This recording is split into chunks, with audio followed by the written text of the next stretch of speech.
Greetings from the Inner Sanctum. Izzy here with another movie review. This time I will be reviewing the 1938 classic Algiers.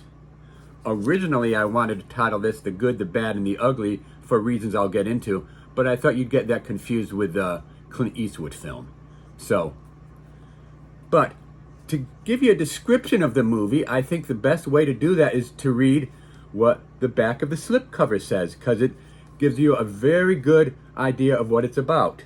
It says, Charles Boyer and Hedy Lamarr are the ill-fated couple in this Hollywood remake of the French classic, and my favorite name to say, Pepe Le Moko. Boyer is Pepe, the jewel thief hiding out in Algiers maze like in the mysterious Casbah. A master criminal, Pepe begins to question his confined existence when he meets the beautiful Parisian Gabby. Now the film itself is a very good movie. It really is. And it stars in her first English language film, Hedy Lamarr. Oh, no. Hedy is the guy who choked on some candy and couldn't find his rubber froggy in the bathtub in the scene where... Oh, that's a different movie. We're not talking about that one. We're talking about Hedy Lamarr in her English language movie debut. And it also stars Alan Hale, not the skipper from the USS Minnow. That's Alan Hale Jr. And it also stars June Lockhart's father, Gene Lockhart, in his only Oscar-nominated performance as Regis. I think this is a very fine film. And yes, it's a remake of the French movie Pepe Le Moko.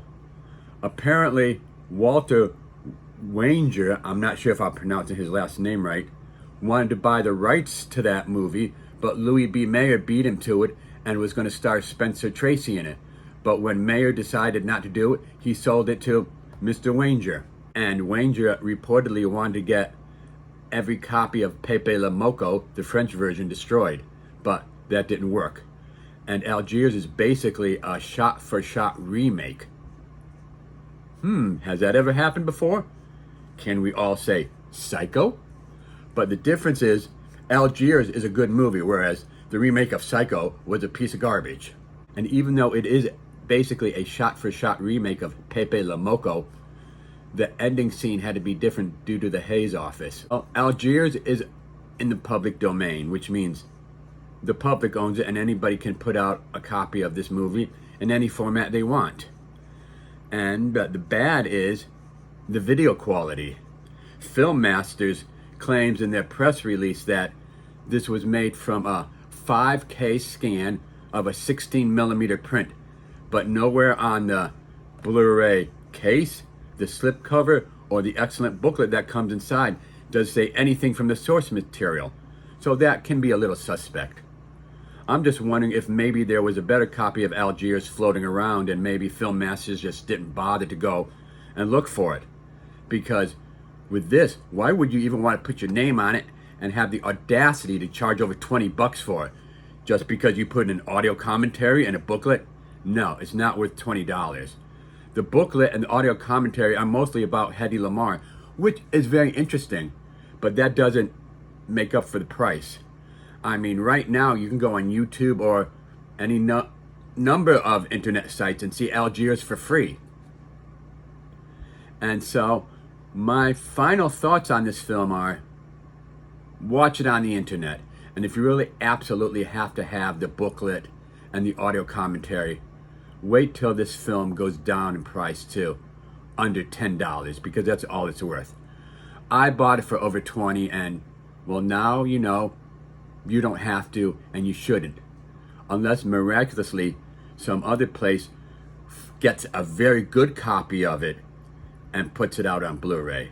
Now that would be great, because there have been some public domain movies that look excellent on Blu-ray, such as Laurel and Hardy's first independent feature from Hal Roach called The Flying Deuces, and Sabu's version of The Jungle Book. Those are both public domain titles, and I have them both on Blu-ray, and they look wonderful. I am surprised at how good they look. Now, if they could get Algiers to look that good, then yes, it would be worth the $20 or a little bit more of an asking price for it. But for this piece of garbage, no, don't buy it. Like I said, watch the movie somehow because it is an excellent movie, and this is what Casablanca was based on. So yes, it is worth watching if for no other reason than that. But the cast is great, the story is great. So seek out the movie somewhere, but not on this Film Masters Blu-ray. Don't waste your time or your money. And I'll see you next time in the Inner Sanctum.